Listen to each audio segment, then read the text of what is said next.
Big Boss Malayalam season 7 episode 5 നാലാം ദിവസത്തെ review.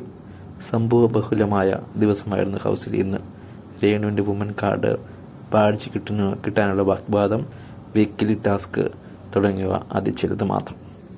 വെളുക്കാറായപ്പോൾ കട്ടിലിൽ ഉറങ്ങിക്കിടന്ന ഷൈദിയെ അക്ബറും ബിന്നിയും അപ്പാൻ്റെ ശരത്തും കൂടെ പതുക്കെ പൊക്കിയെടുത്ത് റെഡ് സോണിൽ കൊണ്ടുവയ്ക്കാൻ തുടങ്ങിയപ്പോൾ പെട്ടെന്ന് ഞെട്ടി ഉണർന്ന ഷൈദി അമ്പരപ്പോടെ നോക്കി. ഷൈദിയെ ശരിക്കും പേടിച്ചുപോയി. താൻ ഇന്നോടുകൂടി പുറത്തു പോകുമെന്ന് ഞെട്ടിപ്പോയി പാവം. രേണു സുധി ഇന്നും സെപ്റ്റി ടാങ്കിൻ്റെ വിഷയം എടുത്തിട്ട് വിമൻ കാർഡ് കളിക്കാൻ തുടങ്ങി. അക്ബറിൻ്റെ സോറി താൻ അക്സെപ്റ്റ് ചെയ്യില്ല എന്ന് പറഞ്ഞു. സ്ത്രീത്വത്തെയാണ്, വിധവകളെയാണ് അപമാനിച്ചതെന്ന് പറഞ്ഞ് രേണു വിധവ കാർഡും സ്ത്രീ കാർഡും ഒക്കെ ഇറക്കാൻ തുടങ്ങി. അപ്പോൾ അക്ബർ പറഞ്ഞു, സ്ത്രീകളുടെ മുഴുവൻ കുത്തകാവകാശം അട്ടിപ്പേറി നീ എടുക്കേണ്ട കാര്യമില്ല. എങ്ങനെയെങ്കിലും വിധവ കാർഡ് ഇറക്കി മുന്നേറാനാണ് രേണുവിൻ്റെ ശ്രമം. അത് അക്ബറിൻ്റെ മുമ്പിലും മറ്റുള്ളവരുടെ മുമ്പിലും പാളി. അടുത്തത് ഒരു പണി വാക്പോരാണ്.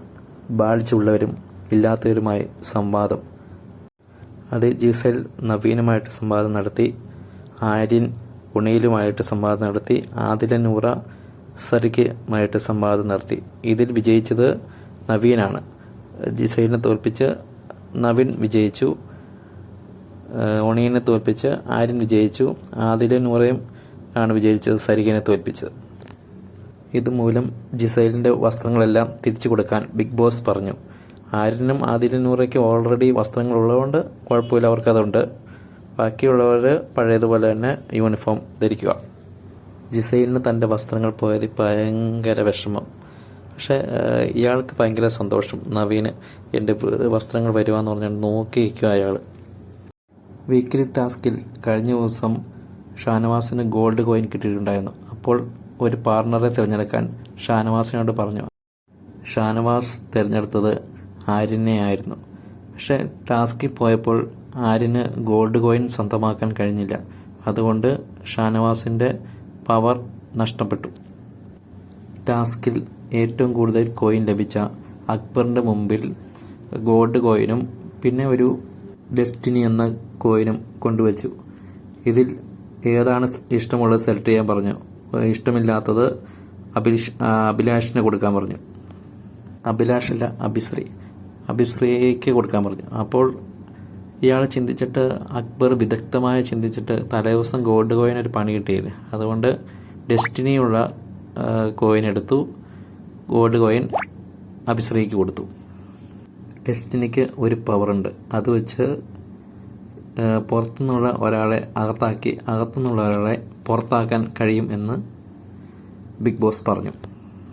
അതിൻ പ്രകാരം ഷാനവാസിനെ പുറത്തുനിന്ന് കയറ്റി മുൻഷിയെ പുറത്തേക്ക് അയച്ചു ഈ രാത്രിയിലെ ടാസ്ക് ചെയ്യാൻ വേണ്ടിയിട്ട്. അതൊരു അക്ബറിൻ്റെ ഒരു ഗെയിമായിരുന്നു. കാരണം രാത്രി നന്നായിട്ട് ഉറങ്ങാൻ ഇഷ്ടപ്പെടുന്ന ആളാണ് മുൻഷി രഞ്ജിത്ത്. അപ്പോൾ രഞ്ജിത്തിന് പോയാൽ ഉറങ്ങും ഉറപ്പായിട്ടും. അപ്പോൾ രഞ്ജിത്തിന് ഉറപ്പായിട്ടും കൊണ്ടുപോയി അവിടെ ഔട്ടാക്കാൻ സാധിക്കും. ഇതാണ് അക്ബറിൻ്റെ പ്ലാൻ. പിന്നെ തൻ്റെ അവതാരത്തിലാണ് ഷാനവാസ് അകത്തുനിന്ന് കയറിയെന്നുള്ള ഒരു പ്ലാനും കൂടെ ഉണ്ട്. ഇന്നലെ അക്ബറിൻ്റെ ദിവസമല്ലായിരുന്നു, പക്ഷേ ഇന്ന് ശരിക്കും അക്ബറിൻ്റെ ദിവസം തന്നെയായിരുന്നു. എല്ലാ കളികളിലും അക്ബർ തന്നെയാണ് വിജയിച്ചു നിന്നത്. എല്ലാ ടാസ്കും കൂടി 37 കോയിനാണ് അക്ബർ കളക്ട് ചെയ്തത്. അതുകൊണ്ട് അക്ബറിന് പണിപ്പുരയിൽ പോയി സാധനങ്ങൾ അടുത്ത ദിവസം എടുക്കാനുള്ള പവറും കിട്ടി. എന്തായിരിക്കും അടുത്ത ദിവസങ്ങളിൽ അക്ബറിൻ്റെ കളി? അക്ബർ മുന്നേറുമോ? എന്താണ് നിങ്ങൾക്ക് പറയാനുള്ളത്? കമൻറ്റുകളായി താഴെ രേഖപ്പെടുത്തുക. ഷെയർ ചെയ്യണേ, സബ്സ്ക്രൈബ് ചെയ്യണേ. ബിഗ് ബോസ് സംബന്ധമായ എല്ലാ വാർത്തകൾക്കും ചാനൽ സബ്സ്ക്രൈബ് ചെയ്യണേ.